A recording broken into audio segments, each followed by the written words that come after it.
ഞങ്ങൾ അലോഷ്യസ് സേവ്യറിന് പിന്തുണ കൊടുക്കുകയാണ്. അലോഷ്യസ് സേവ്യർ ഉന്നയിച്ച വിഷയം വളരെ ഗൗരവമുള്ളതാണ്. മാത്രമല്ല, മുഖ്യമന്ത്രിയുടെ സമീപകാല ഇടപെടലുകൾ കേരളത്തിന് ഒട്ടും ആശാസ്യമല്ലാത്ത നിലയിലേക്ക് പോവുകയാണ്.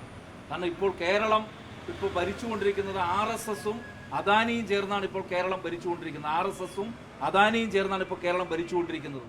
കാരണം കേരളത്തിന്റെ മുഖ്യമന്ത്രി എന്ന് പറയുന്നത് ഇന്ന് അസഹിഷ്ണുതയുടെ ആൾരൂപമായി മാറിക്കൊണ്ടിരിക്കുന്ന ഒരു സാഹചര്യം. അദ്ദേഹം അസഹിഷ്ണുതയുടെ ആൾരൂപമായി മാറിക്കൊണ്ടിരിക്കുന്ന ഒരു സാഹചര്യം. KSUവിന്റെ സംസ്ഥാന പ്രസിഡന്റുണ്ട് അലോഷ്യസ് സേവ്യർ. ഞങ്ങളുടെ എല്ലാം സുഹൃത്താണ്. ഞങ്ങൾക്കെല്ലാം അദ്ദേഹത്തോട് വളരെ സ്നേഹവും അടുപ്പവും എല്ലാം ഉണ്ട്.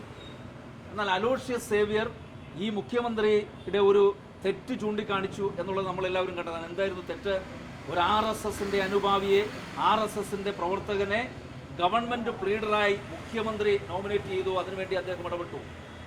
അപ്പോൾ മുഖ്യമന്ത്രി നോമിനേറ്റ് ചെയ്തത് ശരിയായില്ല. RSSന്റെ പ്രവർത്തകനെ നോമിനേറ്റ് ചെയ്തത് ശരിയായില്ല, അല്ലെങ്കിൽ ആ സ്ഥാനത്തേക്ക് വച്ചത് ശരിയായില്ല എന്ന് KSUവിന്റെ സംസ്ഥാന പ്രസിഡന്റ് പറയുമ്പോൾ ആ സംസ്ഥാന പ്രസിഡന്റിനോട് ആ വിമർശനം ഉൾക്കൊള്ളുന്നതിന് വേണ്ടി ഞങ്ങൾ അലോഷ്യസ് സേവ്യർ ഉന്നയിച്ച വിമർശനം, അദ്ദേഹം ഉയർത്തിയ വിമർശനത്തെ ഞങ്ങൾ സ്വാഗതം ചെയ്യുകയാണ്.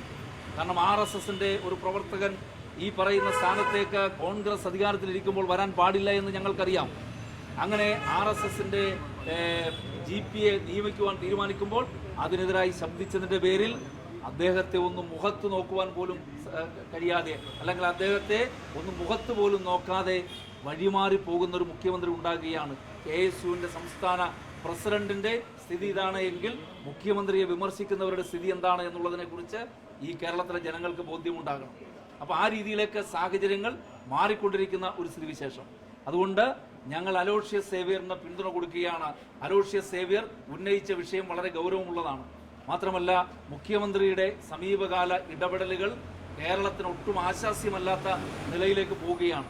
കാരണം ഇപ്പോൾ കേരളം ഭരിച്ചുകൊണ്ടിരിക്കുന്നത് RSSഉം അദാനിയും ചേർന്നാണ് ഇപ്പോൾ കേരളം ഭരിച്ചുകൊണ്ടിരിക്കുന്നത്. RSSഉം അദാനിയും ചേർന്നാണ് ഇപ്പോൾ കേരളം ഭരിച്ചുകൊണ്ടിരിക്കുന്നത്.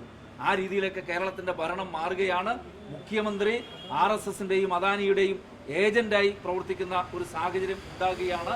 അതുകൊണ്ട് RSS അല്ലെങ്കിൽ സംഘപരിവാറിന്റെ നേതാക്കളെല്ലാം പലപ്പോഴും പറയാറുണ്ട്, 35 സീറ്റ് കിട്ടിയാൽ ഞങ്ങൾ കേരളം ഭരിക്കുമെന്ന് സുരേന്ദ്രൻ അടക്കം പറയുന്ന സാഹചര്യം ഉണ്ടായി.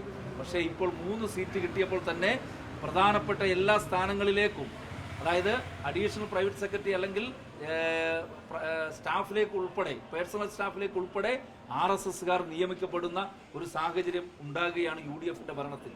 അപ്പം അതുകൊണ്ട് മുഖ്യമന്ത്രി RSSന്റെയും അതുപോലെ തന്നെ അദാനിയുടെയും ഏജന്റായി മാറുന്നു എന്നുള്ള ഏറ്റവും ഗൗരവമായ ആരോപണം AIYF ഉന്നയിക്കുകയാണ്.